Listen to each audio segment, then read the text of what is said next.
सीमा साहब देखें, सबसे पहले तो भारत के पास दुनिया में सबसे ज़्यादा इंटरनेशनल स्टेडियम्स हैं। 52 इंटरनेशनल स्टेडियम्स, जिसमें 24 वो आईसीसी इवेंट्स के लिए भी इस्तेमाल करते हैं और T20 मैचेस के लिए, और बाकी जो 28 स्टेडियम्स हैं वो इस्तेमाल करते हैं डोमेस्टिक। उसमें IPL भी करवाया जा सकता है। वैसे भी दुनिया के सबसे बड़े स्टेडियम जो टॉप 10 स्टेडियम थे दुनिया में के, उनमें से 7 स्टेडियम इंडिया के हैं। अहमदाबाद में नरेंद्र मोदी स्टेडियम बनाया जिसकी कैपेसिटी है 1,32,000, जो कि इस टाइम दुनिया का सबसे बड़ा स्टेडियम है। और पाकिस्तान के स्टेडियम की टोटल कैपेसिटी 32,000 है। बिल्कुल। शिवा साहब देखें, पाकिस्तान का कौमी खेल क्या है? हॉकी। वो पता ही नहीं किसी, हमें पता ही नहीं है। हमारे जो स्टेडियम ही नहीं हॉकी के, अब तो 5,000 की कैपेसिटी का स्टेडियम हॉकी का, 10,000 की कैपेसिटी का लोअर में जो बने हुए हैं। तो ये तो स्कूल के बच्चे 5,000 होते हैं। हाँ जी। चीमा साहब, इंडिया ने जो फुटबॉल के स्टेडियम बनाए हैं उनकी कैपेसिटी 60-70,000 ने रखी हुई है। फुटबॉल स्टेडियम भी है इंडिया में बहुत ज्यादा बने हुए हैं। हॉकी स्टेडियम बड़े बड़े बने हुए हैं। अच्छा, वो आगे ओलंपिक्स की भी तैयारी कर रहे हैं। अच्छा, उन्होंने अपनी कौम की डायरेक्शन बदल दी है। बिल्कुल सच्ची बात है। उन्होंने आधी कौम को ऑनलाइन बिठा दी है 5G के साथ, और आधी कौम को उन्होंने कहा जी तुम ग्राउंड पे आ जाओ। और बाकी जो बाहर से दुनिया बैठ के देख रही है, कोई मेलबर्न में है, कोई जनाब सिडनी में है, कोई दुबई में है, कोई अमेरिका में है, सबकी जो अटेंशन है वो इंडिया के अंदर। और हमारे उधर गांव में गुल्ली डंडा खेलते हैं हम, तो सारी बात है आपको पता है, गुल्ली डंडा कहीं भी खेला जा सकता है, तो इसीलिए हम मार खा रहे हैं। दोस्तों, ओलंपिक का हमारा सपना है जो बहुत जल्दी सच होगा। और देखिए, मोदी जी ने जो विजन लिया है ना, ये तो होना ही है।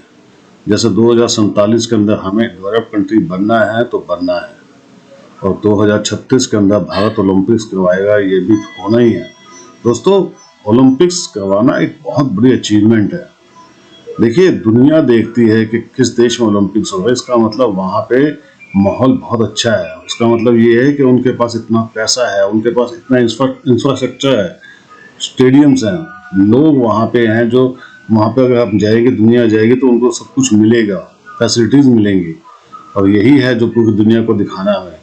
वो लोग जो ये कहते थे कि भारत सांपों का देश है, उनको पता लगना चाहिए कि भारत दुनिया के अंदर सबसे आगे निकल चुका है। और ये हमारा सपना दोस्तों, हमें सबको मिलकर इसको पूरा करना है, इसके साथ हमें जीना है। दोस्तों, कमेंट्स कीजिएगा, वीडियो को लाइक और चैनल को सब्सक्राइब जरूर कीजिएगा। Thank you very much. Bharat के स्टेडियम की क्या पोजीशन है और पाकिस्तान के स्टेडियम की क्या पोजीशन है? उनके स्टेडियम जो हैं वो काफ़ी बड़े सुनने में आता है, हमारे स्टेडियम छोटे हैं।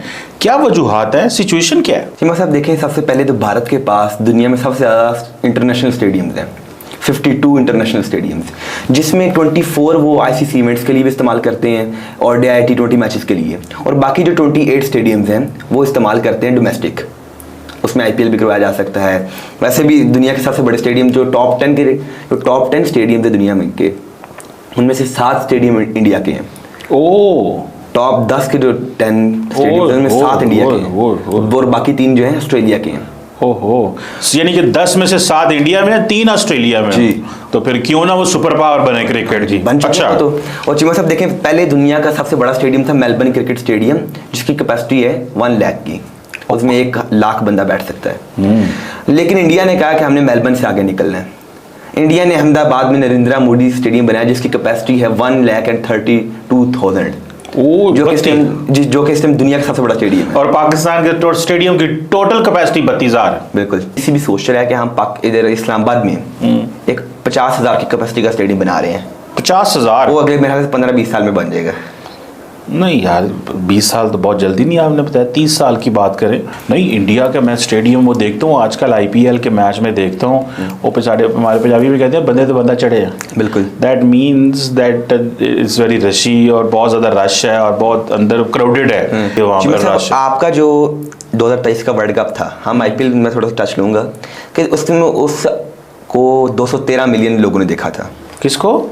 जो 2023 का वर्ल्ड कप हुआ था। अच्छा। 213 मिलियन, और IPL किससे ज़्यादा जो है व्यूअरशिप है। यानी कि 2023 का जो था वर्ल्ड कप जो था वो सिर्फ 213 मिलियन। ओहो, और इसको 600 मिलियन जी। Oh my God.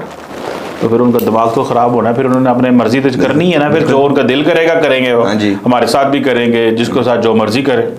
और चीमा साहब, जब पाकिस्तान इंडिया का मैच हुआ था तो तब देखें, पाकिस्तान को उधर 1% लोग भी नहीं थे। एक तो इंडिया ने हमें वीज़ाज भी नहीं दिए और साथ ही साथ 1% लोग भी इधर पाकिस्तान के नहीं मौजूद थे उस स्टेडियम में। और दुबई में जब ये भी मैच हुआ था 5% 5 to 10% लोग थे। सर जी न्यूजीलैंड पूरे का पूरा स्टेडियम इंडियन क्राउड से भरा हुआ था। पाकिस्तान इंडिया के मैच में भी ऐसे ही था।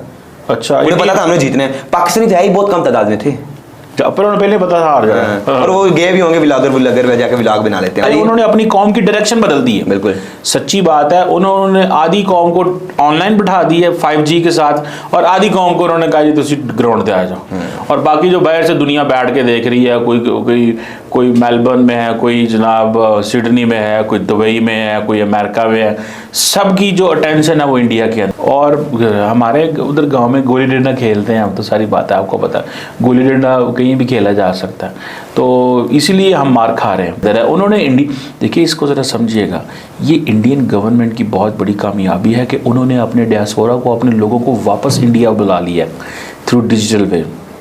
जब इतने बड़े मैचेस होते हैं, इतना कुछ होता है, तो लोग वापस अपने मुल्क में आते हैं, और फिर जब वो कामयाब होते हैं, फिर वो इकॉनमी देखते हैं, ग्लोबल स्टेज से लोग आते हैं, तो उनको लगता है यार ये जो हमारा क्या होता है, 5 जनाब उथे बलोचिस्तान पंजाबी मारे गए नहीं, उथे स्कूलों में झंडे नहीं लहराए जा रहे हैं, उधर दहशतगर्दी हो गई, उधर TTP पै गई, उधर से IMF ने पैसे देने हैं, उधर से मतलब हमारी खबरें तो इस तरह की बनती हैं, तो फिर लोगों ने बातें तो करनी है ना।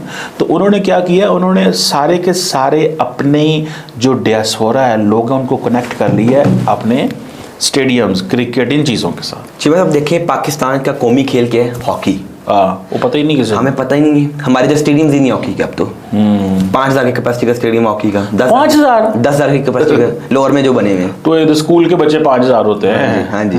चीमा साहब, इंडिया ने जो फुटबॉल के स्टेडियम बनाए हैं उनकी कैपेसिटी 60 to 70,000 उन्होंने रखी हुई है। फुटबॉल स्टेडियम भी है इंडिया में बहुत ज़्यादा बने हुए हैं, हॉकी स्टेडियम बड़े बड़े बने हुए हैं। अच्छा, वो आगे ओलंपिक्स की भी तैयारी कर रहे हैं। अच्छा, ठीक है, हॉकी के बड़े बड़े स्टेडियम उधर, फुटबॉल के बड़े बड़े स्टेडियम वो बना रहे हैं। इंडिया की फुटबॉल की टीम भी है। मतलब देखिए, ईरान आपका पड़ोसी मुल्क है, उसने अपनी इतनी अच्छी टीम बना ली है कि वो फीफा वर्ल्ड कप 2022 खेल के आए थे। सऊदी अरब खेल के आए 2022 का फीफा वर्ल्ड कप। इसका वो देखे ना, वो मुझे लगता है जिस तरह हमारे हाथ चल रहे हैं, हमने T20 या ये जो ODI में हमने क्वालिफाई भी नहीं करना। सर जी, जो 2026 का वर्ल्ड कप हो रहा है, मुझे आपके T20 से याद आया कि पाकिस्तान क्योंकि मैच हार रहे हैं, और सुनने में आ रहा है कि पाकिस्तान मुश्किल है कि इस दफ़ा T20 वर्ल्ड कप में क्वालिफाई कर पाए। तो मैं तो वेला पहला दसता। हाँ जी, मेरी प्रेडिक्शन चेक कर जी जी। मुझे पता है कि ये पाकिस्तान ने क्वालिफाई नहीं करना वर्ल्ड कप के लिए। उसकी वजह इनके लक्षण ही ऐसे हैं। वो हमारा जो लड़का जिसने वो निज़ा फेंका था, क्या ना, जैवलिन, अरशद नदीम, मुझे लगता है अगले साल उसने जो है ना, उस घर से हिला भी नहीं जाना, उसने कहीं पहुंचना ही नहीं है। उसकी वजह यह है कि वो इतना अमीर हो गया, सुना वो 1 अरब रुपया उसको हो गया हुआ है। वो इतना, वो कहते हैं कि मैं अगला जो खेलूंगा एक दफा, उसने कहा दफा मारो, एक दफा करो यार, अब जो मैं पैसे मैंने बना लिए, मैंने क्या कर रहा है, चैंपियंस ट्रॉफी मैं वो अच्छा करे, डिजाइन कर दे। मुझे पता है उसने इस दफा सबसे आखिर में आना। अच्छा, उसमें जोश तो है, मतलब वो कहता है कि जोश नहीं, जोश है, होश खत्म हो गई उसकी। इतना उसको पैसा मिला है, इतना कॉमर्स है। और पहले वो कहता था मेरे पास नेजा कोई नहीं होता, उस गरीब नु नेजा नहीं सी देंदे तुसी। मतलब हमारे डबल स्टैंडर्ड है ना। अब देखिए ना, ये जो स्टेडियम्स हैं इंडिया के, ये स्टेडियम जो हैं, ये जो आप कह रहे हैं बेसिकली, तो this is an investment in the future. This is an investment in the future, this is an investment in the youth. हालांकि इनको एक लाख, 1.25 लाख वाला, इनको कहीं इतने 1.25 लाख वाले बनाने चाहिए। दरअसल उनकी आबादी भी बहुत ज़्यादा है ना, उनको ये भी तो एक चैलेंज है ना। ये 30,000 वाला अफोर्ड भी तो नहीं कर सकते, उधर तो लड़ाई हो जाएगी अगर 30,000 वाले स्टेडियम होंगे, फ्रैंकली स्पीकिंग। लेकिन ठीक है, बड़े शहरों में उन्होंने ये बनाया। तो मुझे ऐसे लगता है कि ये बड़े स्टेडियम, उनकी आबादी ज़्यादा होने की वजह से उनकी मजबूरी भी है स्टेडियम ज़्यादा बनाने। देखिए 1.25 अरब का आबादी का मुल्क है, तो उधर 25-25 हज़ार वाले बंदे नहीं ना चलने हैं। साहब, जब इंडिया ने 2023 का वर्ल्ड कप होस्ट किया ना, तो ऑलमोस्ट 14 स्टेडियम इस्तेमाल किए जा रहे थे इंटरनेशनल। अच्छा, हमारे इधर 3 स्टेडियम इस्तेमाल किए जा रहे हैं चैंपियंस ट्रॉफी में। हम तो करा ही नहीं सकते, पूरा वर्ल्ड कप नहीं करा सकते। हमें कौन देगा राइट्स? साउथ अफ्रीका को राइट्स मिल सकते हैं। अगला जो वर्ल्ड कप आ रहा है, साउथ अफ्रीका होस्ट कर रहा है। T20 world cup India host कर रहा है। 2029 की चैंपियंस ट्रॉफी इंडिया होस्ट कर रहा है। जितने बड़े इवेंट्स हैं वो इंडिया होस्ट करता है। उन्हें 2019 का वर्ल्ड कप होस्ट किया, उनके पास स्टेडियम्स हैं। ठीक है जी, हम वो इतने बड़े स्टेडियम बना नहीं पा रहे हैं। हमारी सिर्फ 1 मंजिल का स्टेडियम है, उधर 3-3 मंजिला स्टेडियम बने हुए। 3-3 मंजिला? जी जी। ना करें। सर जी ऐसे ही आपका लाहौर स्टेडियम आपने दूसरी मंजिल पे नहीं जा सकते हैं, अच्छा एक ही मंजिल है। एक ही मंजिल पे सारा कुछ है। और बारिश हो ना तो होते हैं उन्होंने ऊपर छत बढ़ाए होते हैं, एक्सटेंड किए होते हैं, लेकिन हमारे इधर छत नहीं है, वो लोग बारिश में भीगते रहते हैं अगर बारिश हो जाए तो।